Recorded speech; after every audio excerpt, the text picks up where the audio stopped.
G20 శిఖరాగ్ర సదస్సులో భాగంగా దక్షిణాఫ్రికా అధ్యక్షుడు సిరిల్ రామఫోసాతో భారత్ ప్రధాని నరేంద్ర మోదీ సమావేశమయ్యారు.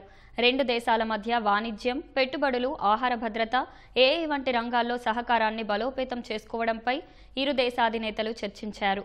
మోదీ, రామఫోసా మధ్య ఫలప్రదమైన సమావేశం జరిగిందని భారత్ విదేశాంగ శాఖ వెల్లడించింది.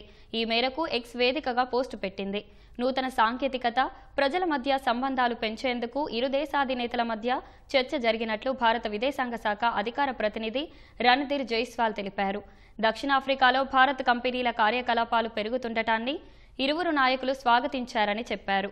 స్టార్టప్ రంగంలో పెట్టుబడులను సులభతరం చేసేందుకు ఇరు దేశాధినేతలు ఓ అంగీకారానికి వచ్చారని స్పష్టం చేశారు. ఈ ఏడాది G20 సదస్సును విజయవంతంగా నిర్వహించినందుకు ప్రధాని మోదీ దక్షిణాఫ్రికా అధ్యక్షుడికి అభినందనలు తెలిపినట్లు పేర్కొన్నారు. అటు రామఫోసాతో అద్భుతమైన సమావేశం జరిగిందని ప్రధాని మోదీ ఎక్స్ వేదికగా వెల్లడించారు.